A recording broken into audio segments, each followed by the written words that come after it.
1981년도 인간시장이라는 제목의 소설로 한국의 베스트셀러를 넘어서 밀리언셀러로 불리는 소설가 한국에 한 분이 있었습니다. 김홍신 교수입니다. 저도 일찍 이 책을 참 재밌게 읽었던 그런 기억이 나는데요. 이 김홍신 교수가 쓴 인생의 소중함을 일깨워주는 지침서 중에 하나가 있었는데 인생 사용 설명서라는 그런 책에서 자신이 직접 언급한 내용 중에 그는 37년 6개월 동안 담배를 피웠다고 합니다. 그러니까 그야말로 애언가죠. 37년 6개월. 그러면서 자신이 폐암의 위험이나 또 간접적인 살인 행위라는 그런 소리를 들을 때마다 한번 끊어볼까? 그것을 수차례 그렇게 생각했었지만 그는 여전히 옹고를 쓸 때 한쪽에는 펜, 한쪽에는 담배. 그래서 옹고를 쓸 때는 하루에 서너 갑 이상 담배를 그렇게 피웠다고 자신은 그 책에서 언급해 주고 있습니다. 그러면서 그가 얼마나 담배를 좋아했는지 죽는 날에도 담배를 입에 물고 죽겠다. 이런 수필까지 쓴 거예요. 그냥 만든 게 아니고 죽는 날에도 담배를 입에 물고 죽겠다. 그러던 그가 어느 날 그렇게 좋아하던 담배를 끊었습니다. 그 계기는 존경하던 스승님이 던진 한마디 말씀이었습니다.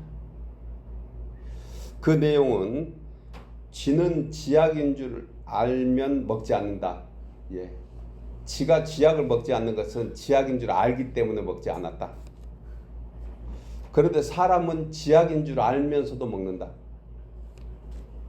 아주 뜨거운 물잔을 들고 있을 때 뜨겁다 느껴지면 얼른 내려놓으면 된다. 그런데 그것을 붙잡고 어찌할 줄을 몰라서 가끔은 된다. 이 얘기를 한 거예요.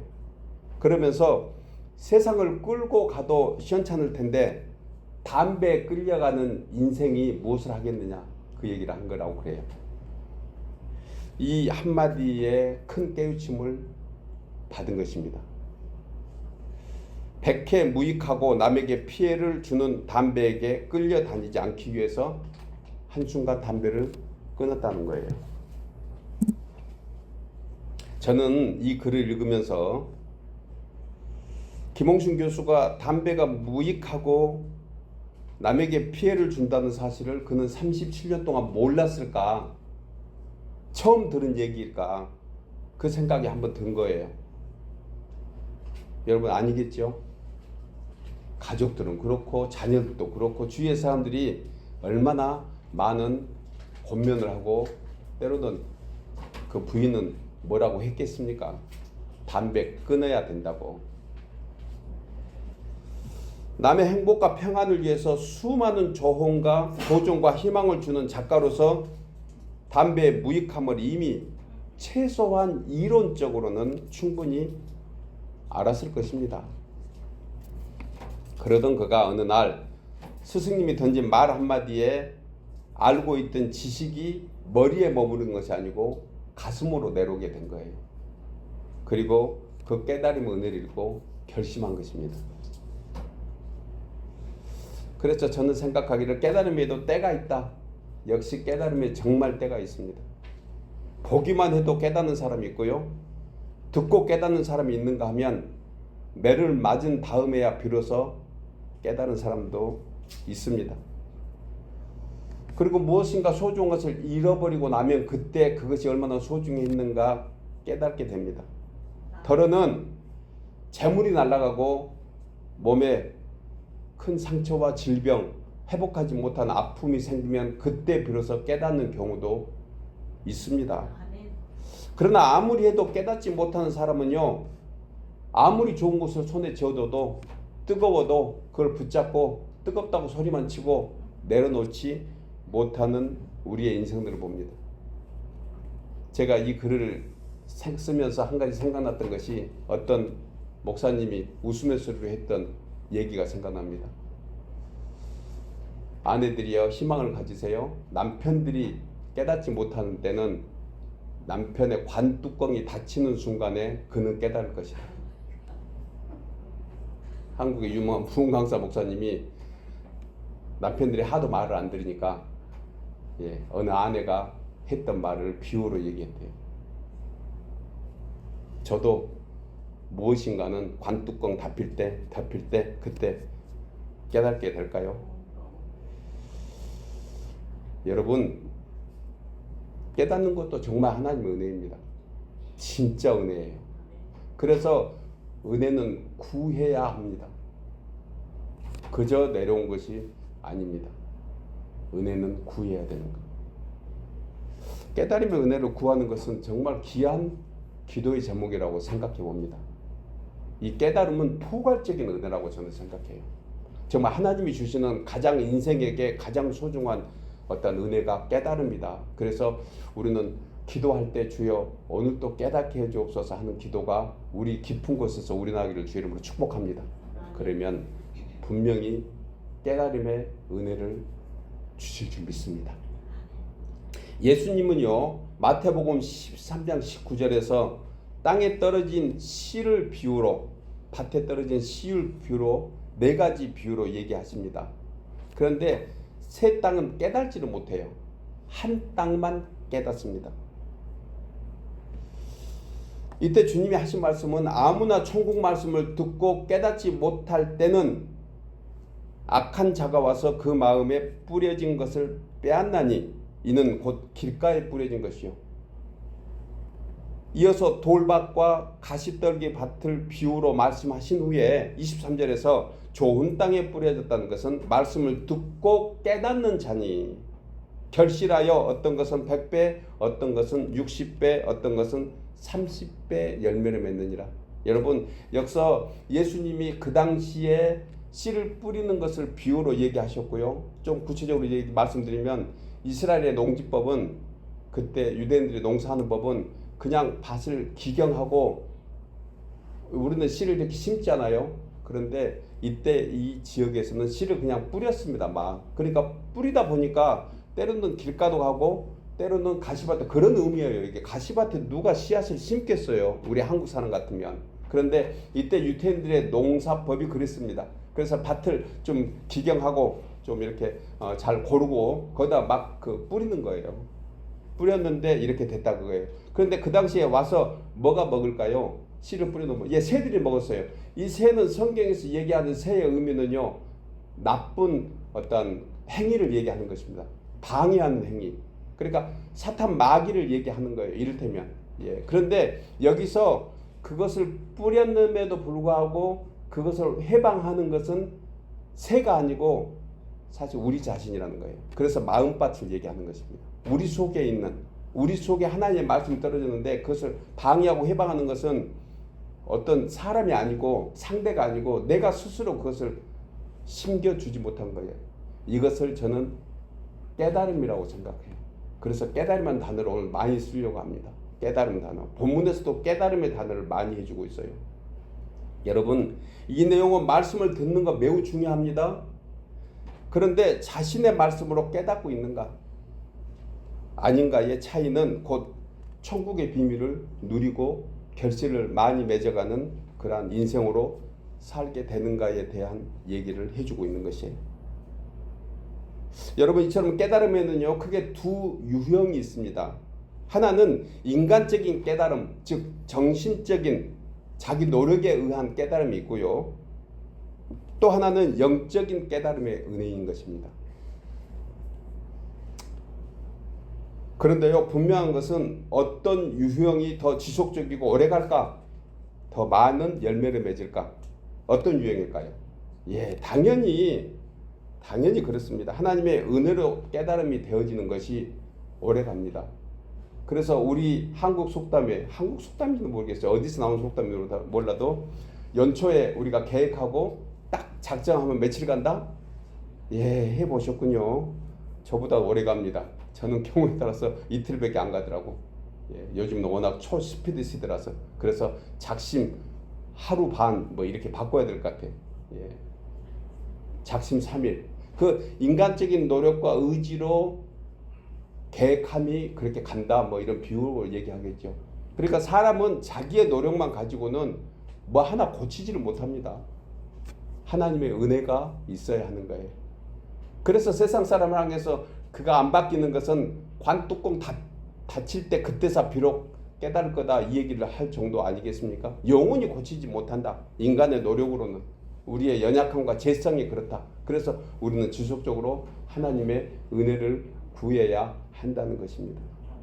여러분, 이것이 바로 성령의 역사이며 권능입니다. 저는 우리의 진정한 스승이 되고 우리의 함께 우리를 가르치고 권면하는 진짜 참 선생님, 참 교수는 성령이라고 확신합니다. 여러분도 그렇게 생각할 줄 믿습니다. 그래서 성령에 의존해야 되는 거예요. 성령께서 우리를 도와주도록 계속해서 권능을 베푸더라도 우리는 기도하는 것입니다.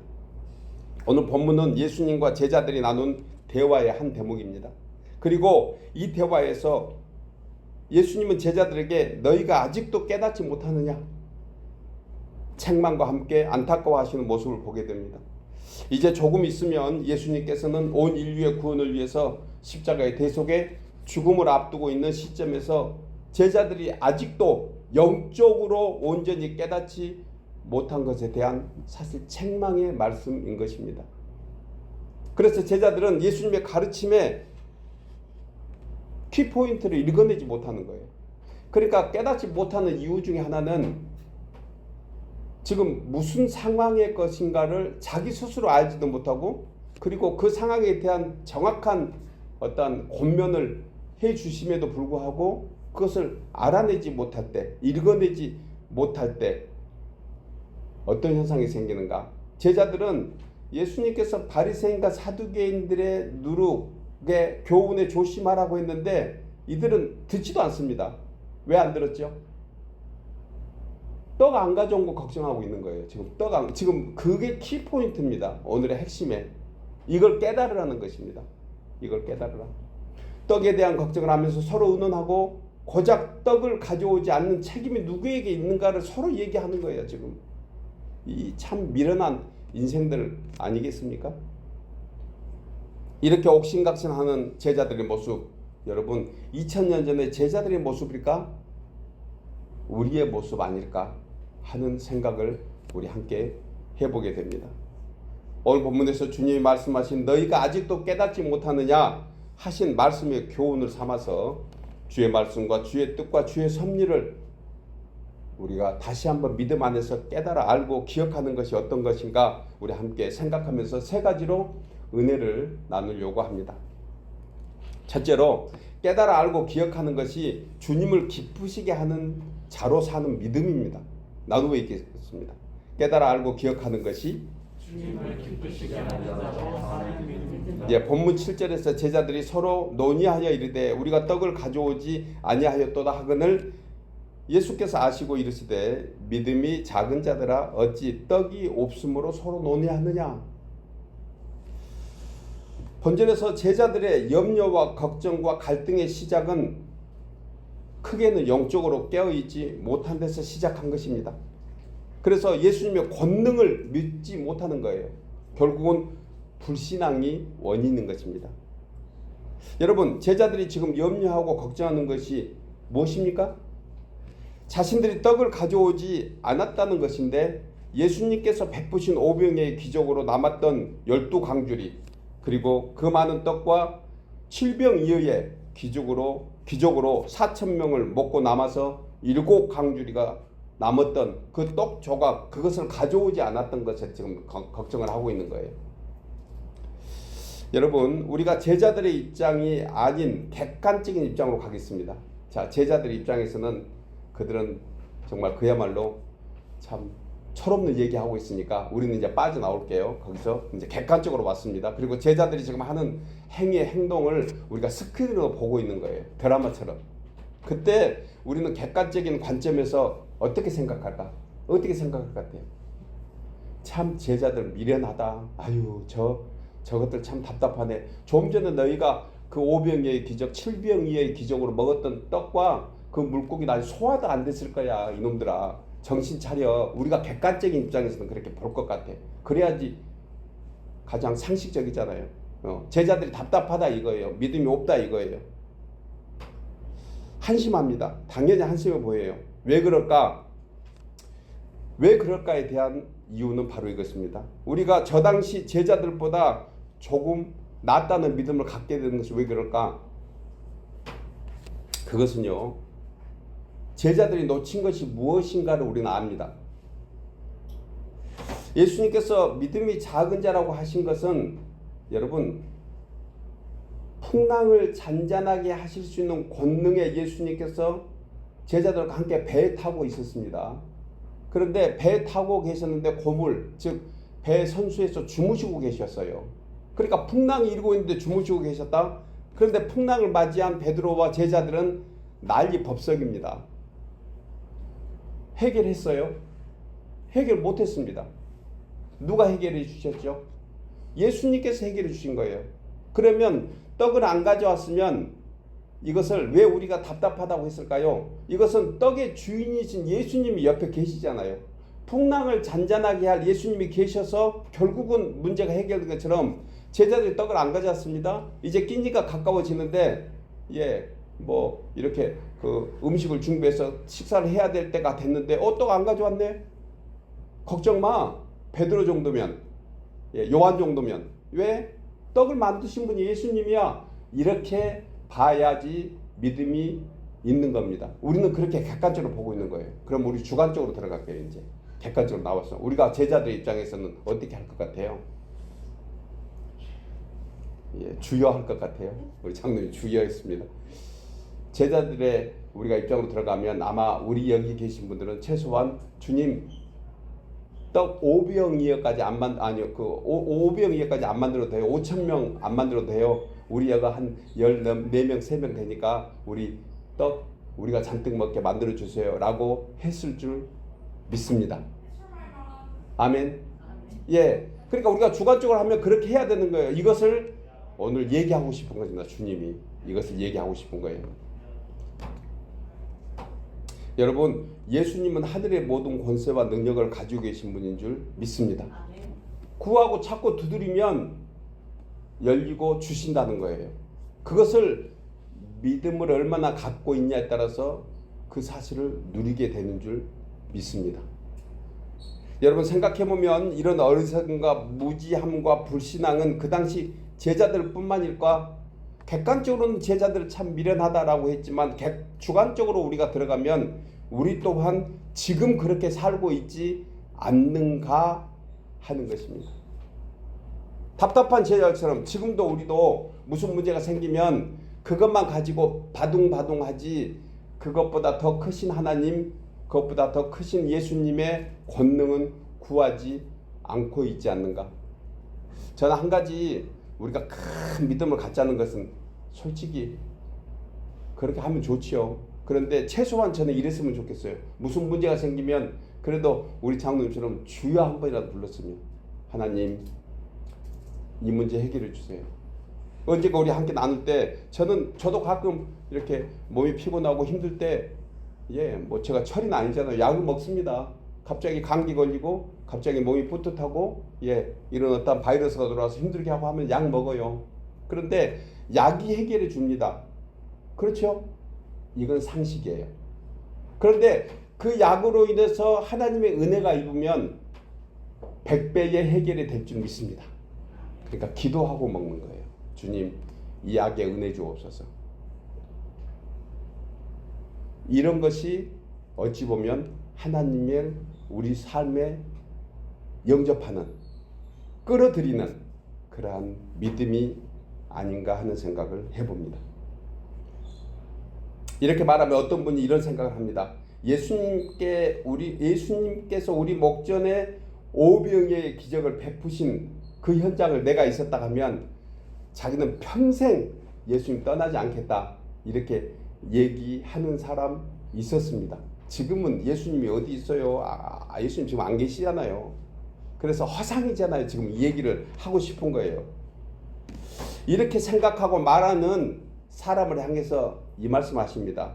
주님은 요한복음 20장 29절에서 너는 나를 보는 거로 믿느냐? 보지 못하고 믿는 자가 복되도다. 여러분 진짜 믿음은요 보이지 않는 것을 보듯이 믿고 확신하는 것이 주님이 기뻐하는 믿음인 줄 믿습니다. 진짜 믿음은 뭐가 있어서 그것을 보는 것이 아니고 없음에도 불구하고 있는 것처럼 확신한 거예요. 여러분 뭐가 있는 것을 보는 것을 확인한다고 그럽니다. 이건 믿음이 아니에요. 믿음은 보이지 않는 것을 보듯이 하는 것입니다. 그러면서 이 내용을 믿음은 바라는 것들의 실상이요 보이지 않는 것들의 증거니 믿음의 선진들이 이로써 증거를 얻었느니라. 6절에서 믿음이 없이는 하나님을 기쁘시게 못하나니 하나님께 나아가는 자는 반드시 그가 계신 것과 또한 그가 자기를 찾는 자들에게 상 주시는 이심을 믿어야 할지니라. 이렇게 하시면서 믿음으로 노아는 아직 보이지 않는 일에 경고함을 받아 경외함으로 방주를 준비하여 구원을 받았다고 했습니다. 이 당시에 얼마나 노아의 믿음이 좋았는지, 그 당시에 홍수, 비라는 단어가 없을 때입니다. 그 당시 국어 사전에, 전 세계 사전에 비라는 단어가 없을 때예요. 아예. 왜? 홍수 이전에는 비가 안 와도 모든 식물들, 모든 만물들이 촉촉히 젖어서 이슬이 비처럼 내렸거든요. 밤에 이슬이 비처럼 내리고 낮에 그 화창한 햇볕, 그것이 바로 궁창 위의 물로 인함입니다. 노아 홍수 때 궁창 위의 물, 즉 하늘에 물이 쏟아져 버린 거예요. 40일 주야로. 그러니까 하늘에 물이 쏟아진 거지 비가 온 것이 아닙니다. 이것을 비라고 표현한 거예요. 그런데 이 노아는 그 당시에 하나님께서 노아에게 방주를 지어라, 홍수가 나고 그래서 너희들은 그 배에 타야 된다, 이것을 얘기할 때 비가 뭐예요? 라고 묻지도 않았습니다. 이게 믿음이라는 거예요. 듣지도 보지도 못한 그것을 믿음으로 받아들인 겁니다. 이것을 주님 경외했다. 그래서 노아는 하나님의 기쁨이 되었다고 말씀합니다. 여러분, 오늘 우리가 이 자리까지 온 것이 하나님의 은혜이며 기적입니다. 어찌 내가 이렇게 사는 것이 은혜이고 기적이에요, 이렇게 생각하는 것은 불신앙입니다. 만약에 그렇다면, 하나님의 은혜가 없었으면 훨씬 더 힘들 수도 있다고 생각하면 은혜인 거예요. 그렇잖아요. 나중에 주님 만나면 물어보세요. 하나님, 나에게 2025년도 9월 7일 날 그 이전까지 무슨 은혜를 베푸셨나요? 그거 모든 것이 다 주님의 은혜로 이 시간 이 자리까지 온 줄 믿으시기 바랍니다. 그리고 이 사실을 믿는 우리에게 더 큰 은혜와 사랑으로 함께 하심을 확신합니다. 사랑하는 여러분, 깨닫지 못해서 주님께 책망 듣고 안타까움으로 드렸던 그런 세월이 아니고 세상 끝날까지 영원히 함께 하신다는 이 복되고 귀한 사실을 우리 다시 한번 마음에 새겨서 깨달아 알고 믿음으로 기억하면서 임마누엘 주님과 동행하는 우리 모두 되시길 주의 이름으로 축복합니다. 두 번째로 깨달아 알고 기억하는 것이 주 안에서 존귀한 자로 사는 은혜와 믿음입니다. 나누어 읽을까요? 깨달아 알고 기억하는 것이 주 안에서 존귀한 자로 사는 은혜와 믿음입니다. 본문 9절 이하에 너희가 아직도 깨닫지 못하느냐? 떡 5개로 5,000명을 먹이고 주운 것이 몇 바구니며 떡 7개로 4,000명을 먹이고 주운 것이 몇 강줄이었는지 기억하지 못하느냐라고 말씀합니다. 본절에서 예수님은 제자들에게 5병의 기적과 7병의 기적에 관한 말씀을 하시면서 아직도 깨닫지 못하느냐, 이거 비유로 얘기하고 계신 거예요. 이렇게 하시면서 그 남은 강주리를 기억하지 못하느냐라고 책망한 거예요. 남은 것이. 이 내용을 생각해 볼 때 주의 은혜를 쉽게 잊어버리고 기억하지 못한다면 본문의 제자들처럼 우리도 책망 듣는다는 것입니다. 여러분, 기적이거든요. 이것은 큰 기적의 비유입니다. 우리 목전에서 이런 역사가 일어나면 정말 그야말로 할렐루야, 이제 평생 주님 믿겠습니다, 우리 아까 한다고 했잖아요. 그런데 사실 우리가 돌아오면 이와 같은 기적을 이미 받았습니다. 이들은 먹고 사는 문제죠. 때로는 앞에 차 해결해 주지 않았으면 우리는 벌써 저 세상 가일 수 있다는 거예요. 어느 날 그 차에 처리해 주지 않으면. 그래서 어떤 부흥 강사가 얘기했다고 하잖아요. 자기가 가장 친한 친구, 가장 가까이 지내는 친구가 어느 날 정상적으로 운행했는데 그 반대편 차량에 만취한 운전자가 술을 먹고 운전자가 그냥 그 하이웨이 길, 그 사람이 건너도 올 수 없는, 차가 넘어올 수도 없는 그 차가 넘어와가지고 차를 쳐서 현장에 죽었대요. 그래서 이 목사님이 그때부터 깨달았던 것 중에 하나가 차가 지나갈 때마다 감사합니다. 감사합니다를 했다는 거예요. 이게 기적 아니겠습니까? 우리 다시 한번 그 생각하면 좋겠습니다. 아멘. 차가 지나갈 때마다 감사합니다. 음식 먹을 때마다 감사합니다. 없어서 못 먹어서 굶은 것이 아니고 우리는 다이어트 하려고 굶으니 얼마나 감사해요. 옷장에 문을 열면 오늘은 이것이 입고 싶나 저것이 입고 싶나 할 수 있는 게 얼마나 감사해요. 저 어릴 적 얘기하면 제 아내도 아이들도 싫어합니다.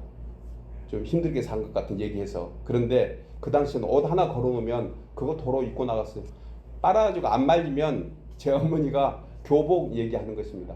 교복 하도 안 빠니까 교복 빨아서 안 마르면 그것을 수건에 덮어가지고 이른 아침부터 밟고 계셨던 어머니 생각합니다. 지금은 제가 양복이 몇 벌인지 몰라요. 기적 아니고 이렇게 할 수 있을까? 여러분, 소소한 것도 우리에게는 정말 기적입니다. 제가 뉴욕에서 목회할 때 청년부들하고 같이 성경 공부하는데 이렇게 만나면 먼저 물어봅니다. 잘 지냈는지, 이렇게 안부하고 청년들 어떻게 지냈는지. 그래 오프닝이 되니까. 그때 한 청년이 얘기하는 거예요. 저는 별일이 없었습니다.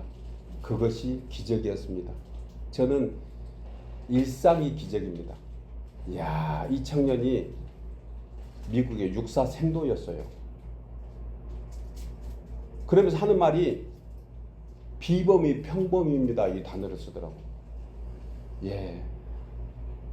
그러니까 평범이 비범이고 비범이 평범. 그냥 일상이 대단히 나에게 귀한 하루의 일정이라는 것을 얘기합니다. 우리가 살아가면서 잊지 말아야 될 것이 하나님의 은혜라는 거예요. 이 은혜야말로 성도된 우리의 기초이며 깨달음의 근원입니다. 이 귀한 주의 은혜가 무엇일까? 여러분, 우리에게 가장 귀한 은혜, 그것은 최소한 아니 전부인 것, 죄사함의 은총입니다. 정말 귀한 은혜예요.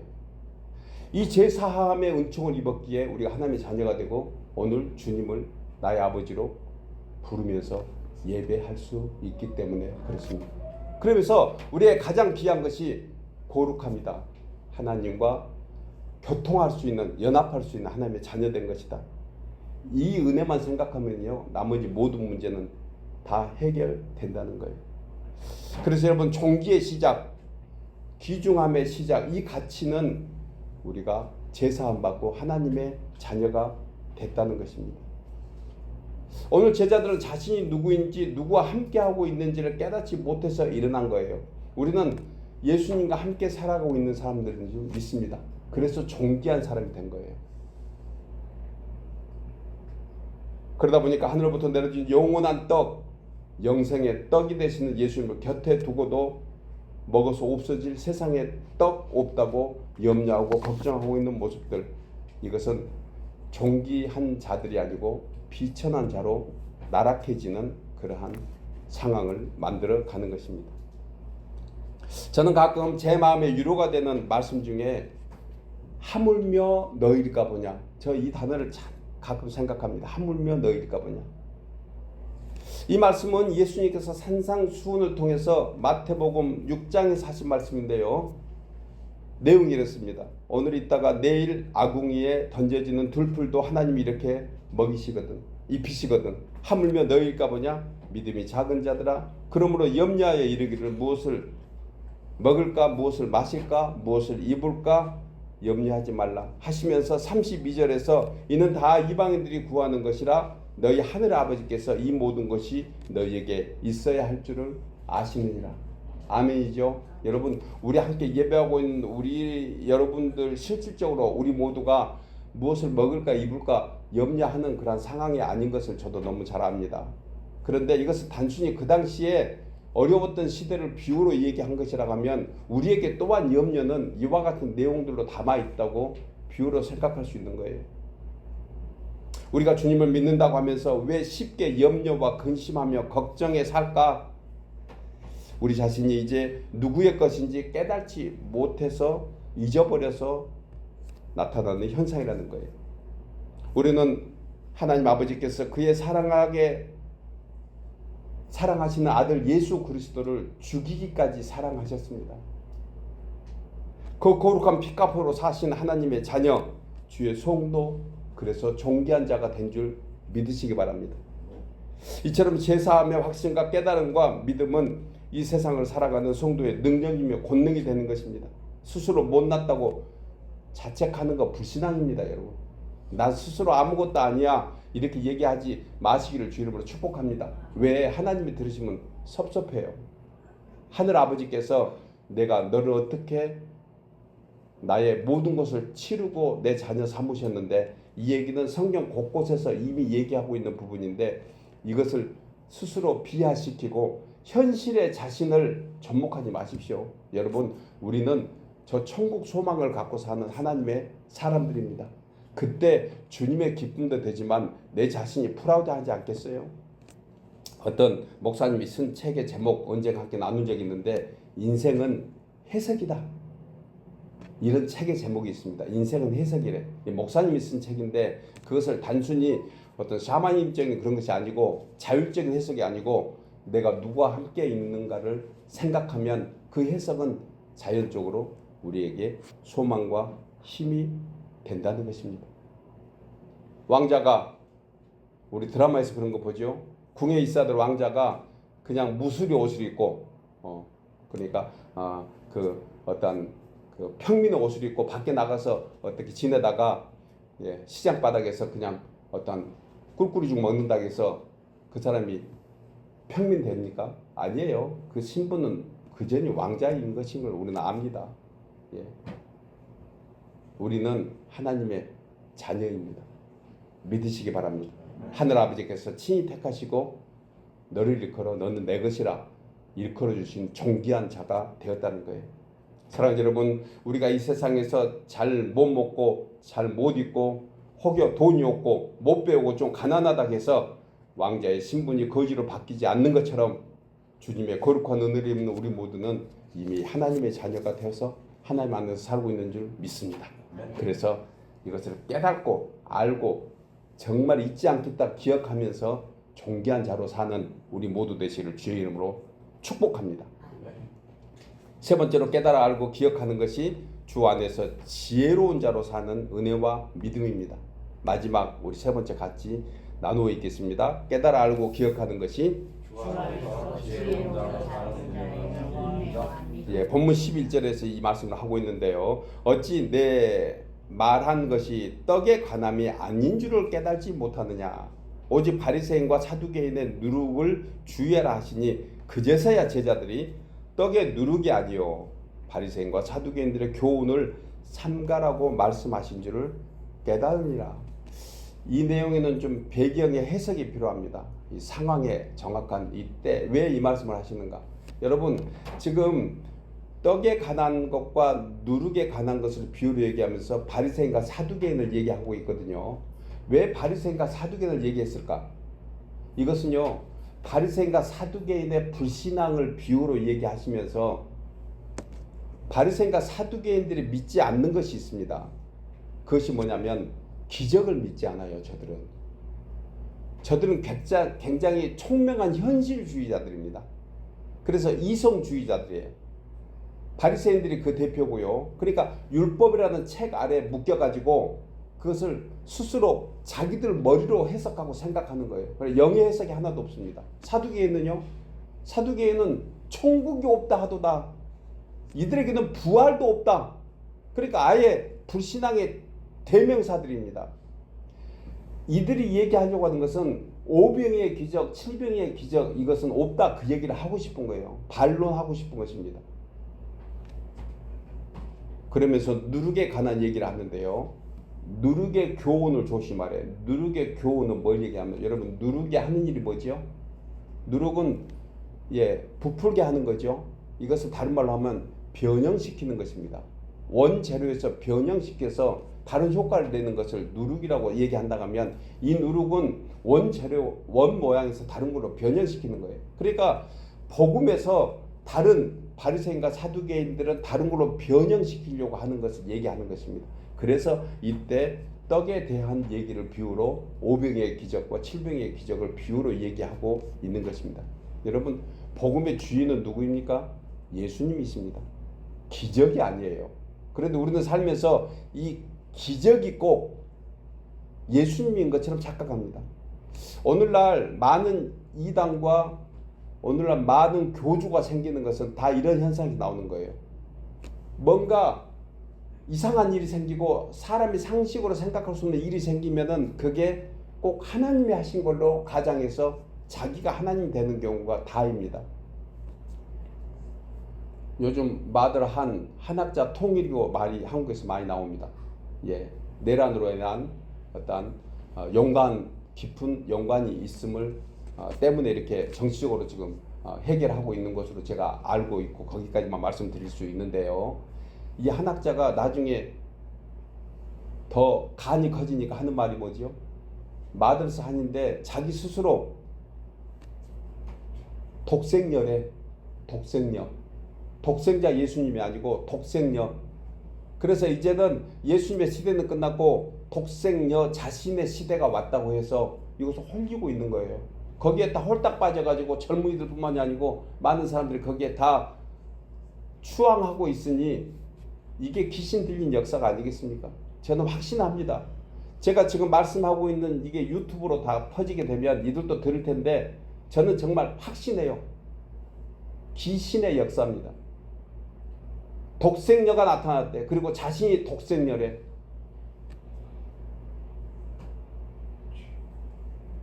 이런 사실 속에, 이런 역사 속에 우리가 지금 살고 있는 마지막 때의 증거가 아닌가. 이거 들으면서 화가 얼마나 나는지. 아니, 저희처럼 정통교회, 저희처럼 정통 예배 신앙을 가지고 있는 이 개혁교회 신앙에는 성도가 별로 안 오는데 어디 거기는 그렇게 많이 모여가지고 성길이 얼마나 나는 거야. 목사님, 아니 하나님, 목사님이래. 하나님, 제가 저보다 뭐가 부족합니까? 그런 생각이 갑자기 드는 거예요. 그냥 제 스스로 얼마나 화가 나는지. 거기에 그렇게 추종하고 그 참 말도 안 되는 그 상황 속에서 이단들은 더 부흥하고 있더라고. 신천지 더 부흥하고 있는 거예요. 말도 안 되는 교주 만들어가지고 스스로 하나님이라 얘기하고 구세주라 얘기하는 저들, 꼭 정신병동에서 일어나는 일을 보고 있는 것 같습니다. 제가 읽은 재밌는 글 중에 여러분 언젠가 말씀드렸는데 정신병동 얘기 하나 해드릴까요? 정신병동에서 밑에서 한 4층도 오는 데서 밖에 창문을 열고 나는 예수다 그렇게 외쳤다고 하잖아요. 정신병자가. 그러니까 그 위층에는 5층에 있는 사람이 문을 열고 무슨 얘기 했대요? 내가 너를 보낸 적이 없느니라. 이런 우스운 이런 상황들을 지금 우리가 보고 있어서 제가 그걸 보면서 조금 위로가 됐습니다. 그런데 정신병자들이다. 정말 정신병 이상의 영적인 그러한 상황이 아닌가 하는 생각을 해봅니다. 여러분, 우리는 정말 이 시간에 다시 한번 지혜를 얻어야 되고 하나님의 지혜를 갖고 살아야 된다고 생각해요. 정말 지혜로운 삶이 어떤 것인가. 제가 읽은 글 중에 재밌는 것이 있어서 하나 나누고 말씀을 좀 정리할게요. 이솝 우화에 나온 것입니다. 이솝 우화에. 사자와 나귀와 여우가 함께 사냥을 나갔습니다. 그리고 이 셋이 함께 지혜를 얻어서 많은 먹잇감을 사냥했습니다. 이제 나눌 때가 됐는데 나귀가 제안을 했대요. 나귀가 무슨 제안을 했냐? 우리 셋이 같이 힘을 합해서 나눴으니까 똑같이 3등분 하자. 이렇게 얘기한 나귀를 옆에 있는 사자가 덥석 잡아먹어 버렸어요. 그리고 이제 사자가 여우에게 둘밖에 없잖아요. 여우에게 물어본 거예요. 어떻게 나눌까? 그러자 여우가 얘기합니다. 9대1로 나누죠. 자기는 1만 가질 테니까 사자님 9 가지세요. 얘기를 한 거예요. 그래서 사자가 얼마나 마음이 흡족했겠습니까? 기분이 좋고 기특해서 물어본 거예요. 야, 여우야, 넌 어쩌면 그렇게 기특한 생각을 했니? 그랬더니 여우가 기가 막힌 말을 합니다. 내가 좀 전에 나귀가 잡혀 먹은 것을 봤거든요. 이 얘기를 이솝우화가 왜 했을까? 여러분, 이 세상은 죄악으로 가득 차 있는 세상입니다. 오죽했으면 죄악이 관영하되 편만하대요. 구름처럼 깔려 있대요. 그래서 소돔과 고모라 같은 이 세상을 살기 위해서는 여러분 영적인 지혜와 깨달음이 있어야 된다는 것을 얘기하는 것입니다. 마다한이라는 그 엉뚱한 그 여자, 귀신 들린 그 여자를 젊은이 멀쩡한 사람들 왜 추종할까? 깨닫지 못해서 그런 거예요. 참 진리를 깨닫지 못해서. 예수님은 이런 사람들을 향해서 이렇게 얘기합니다. 마태복음 10장 16절에서 제자들을 세상에 보내면서 보라, 내가 너희를 보냄이 양을 이리 가운데 보낸 같이 하도다. 그러므로 너희는 뱀같이 지혜롭고 비둘기같이 순결하라. 이것도요 사실은 비유예요. 이 비유는 그 당시에 근동 지역에서 있는 속담을 비유로 얘기한 것입니다. 예수님께서 말씀하신 뱀같이 지혜로운 것은 상황에 맞게 자기의 체온을 조절해 가면서 완벽하게 동화되는 뱀의 지혜를 비유로 얘기한 것입니다. 이렇게 우리는 너희들은 세상에 나가서 살아갈 필요가 있다는 얘기한 거예요. 그러니까 신중하고 분별력 있도록 깨달아서 알아라. 사람이 많다고 해서 그게 진리가 아니다. 아멘이죠. 이 세상은 정말 그렇습니다. 대단히 성공한다고 해서 그 사람의 인격이 성공한 것인가? 아니다. 정말 아닌 것 같아요. 저도 갈수록 생각하면. 여러분, 우리는 신중하고 분별력 있도록 살아야 된다는 것은 하나님이 주시는 지혜인 것입니다. 우리가 오늘까지 살아오면서 여러분 아하 하는 체험이 좀 있기를 바란다고 어떤 책이 얘기합니다. 이 아하 신앙이 필요하다. 말씀을 들을 때 아하, 책을 읽을 때 아하, 어떤 상황에서 아하, 이것이 사람을 지혜롭게 깨달음으로 이끄는 것이다. 이 얘기를 어떤 책에서 표현하고 있더라고요. 그래서 아하 체험이 필요하다. 그런데요, 영적인 의미의 깨달음이란 이 아하를 넘어서 아하 대신에 아멘 신앙이다. 예, 아멘 신앙입니다. 아멘 신앙. 이해가 안 돼도 아멘 하고요. 이해가 되니 더욱더 감사해서 아멘 하면 거기에 영적 깨달음이 있을 줄 믿습니다. 여러분, 이 아멘에는요 하늘아버지의 애언과 계시가 담겨 있습니다. 아멘입니다. 사도 바울은 로마서 8장 14절에서 무릇 하나님의 영으로 인도함을 받은 사람은 곧 하나님의 아들이라. 저와 여러분이 하나님의 자녀가 된 것은 하나님의 영으로 인도함을 받기 때문에 그렇습니다. 이처럼 성령이 우리 삶 속에서 행하시는 깨달음의 역사, 이것은 우리가 진정한 하나님의 자녀로 살아갈 수 있는 가장 귀중한 지혜로운 깨달음인 것입니다. 솔로몬은 얘기합니다. 하나님을 경외하는 것이 지혜의 근본이다. 그 이르와 같이 자기 살기 위해서 하는 그런 것이 아니고 정말 하나님을 경외하고 하나님을 사랑하는 우리 모두 돼서 이 세상에서 하나님의 지혜로 살아가는, 그래서 세상을 극복하고 이겨나가는 우리 모두 되시기를 주의 이름으로 축복합니다.